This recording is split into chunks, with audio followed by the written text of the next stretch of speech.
행복의 비밀, 역경을 도약으로 바꾸는 마음의 물리학, 맹목적인 목적지에서 가장 강력한 성공의 수단으로.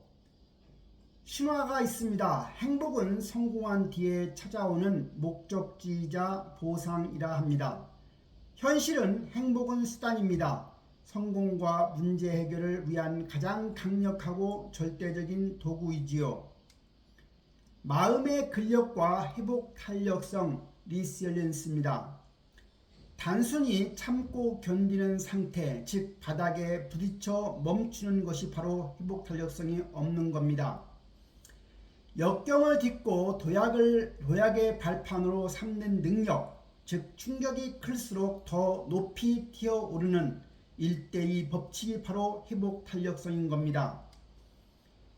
카와이 섬 종단 연구가 있었죠. 1955년부터 1990년까지 예의의 해부학이라 할 수 있습니다.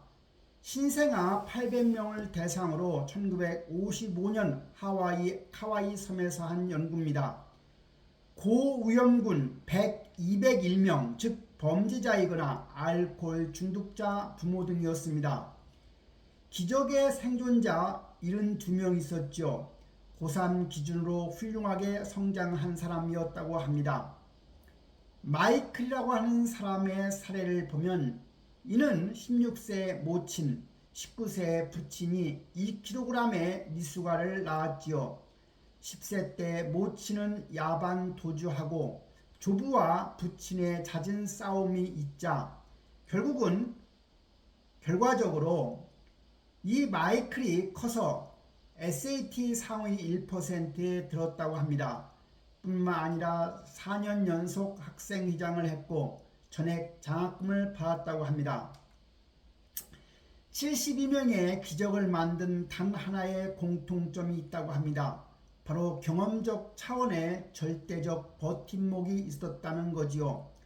어렸을 때 무조건적으로 내 편이 되어준 단 한 사람, 그것이 바로 부모이든 조부모이든 그들 중에 누구라도 한 명이 존재한다고 하면 건강한 인간관계를 맺는 능력의 뿌리가 된다고 합니다.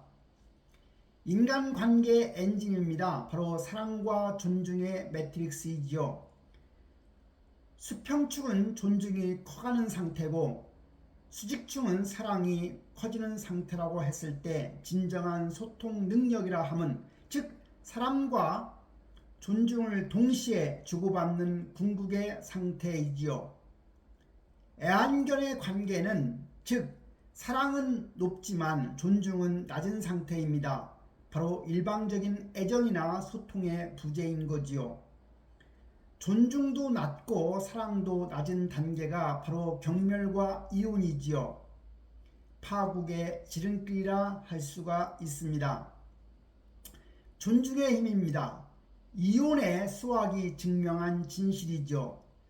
결혼을 시작한 부부가 있다고 합시다. 상대방에 대한 장점에 집중하는 경우는 존중심이 유지되고 관계가 유지되고 성장할 수가 있습니다. 그러나 결혼이 시작되었다 하더라도 무시와 단점을 지적하게 되면 결국은 경멸이 발생하게 되고 그것이 수년 내에 이혼이나 관계가 파탄되는 결과를 낳는 겁니다. 즉 존 커트만 박사의 이혼에 관련된 연구를 보면 3,000쌍을 수십 년 추적 조사한 결과 이혼을 예측하는 가장 강력한 변이는 바로 경멸이라고 하는 단어였다고 합니다. 리더십과 성공을 위한 설득의 방정식입니다. 사랑, 러브와 존중, 리스펙트가 더해져서 크리에이트되면 즉 호감도와 신뢰도가 올라가지요. 호감도와 신뢰도가 올라가면 마술 같은 설득력을 낳게 됩니다. 소통 능력과 설득력은 신과 같은 힘을 발휘한다고 하지요. 리더의 성공과 기업의 상품 광고의 핵심은 결국 호감도와 신뢰도에 달려 있다고 보는 거지요. 긍정적 정서의 인지적 마법입니다. 기능적인 고정성이 있고 창의적인 문제 해결, 즉 인지 능력의 극대화가 있다고 하면 부정적인 정서는 능력을 떨어뜨리지만 긍정적인 정서는 기능적 고정성을 깨고 뇌의 인지 능력을 극대화하게 됩니다. 데이터가 증명하는 퍼포먼스 엔진이지요. 학생 대상으로 인지 실험을 했습니다. 일반 상태는 25% 성공했지만, 즉 초콜릿을 제공한 경우는 75%가 문제 해결에 성공했다고 합니다. 수학 문제 수행 능력 시에 일반 비디오를 시청한 경우하고 5분 코미디 영상을 시청한 경우가 최고점에 달성했다고 합니다. 내과 의사의 가상 진단을 1995년, 97년 해봤는데 일반 상태와 비교하여 의사에게 사탕을 제공한 경우가 오진율이 훨씬 떨어졌고 환자 배려도 상승했다고 하는 실험이 있습니다. 전략적 개입입니다. 결정적인 순간에 스스로에게 사탕을 주라는 겁니다. 즉 긍정적인 정서는 단순히 기분 좋은 상태는 아닌 겁니다. 중요한 순간에 능력을 발휘하기 위해서 의도적으로 주입해야 하는 핵심 연료이지요.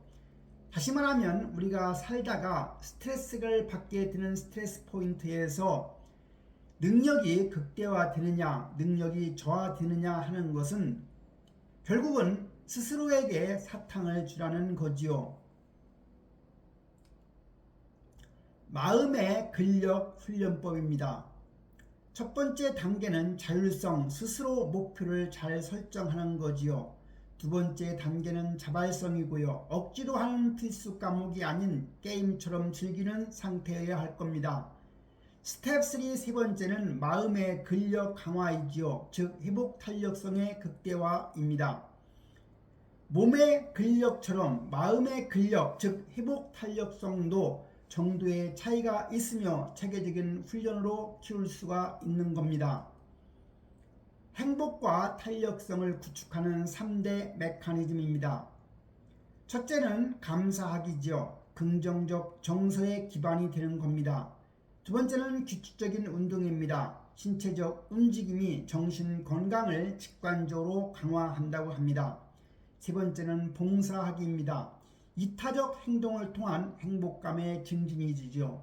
즉 감사하기와 규칙적인 운동과 봉사하기를 통해 리셀런스, 회복 탄력성을 증진시킬 수 있다는 거지요. 보이지 않는 연결고리가 있습니다. 인간관계에 숨겨진 ROI입니다.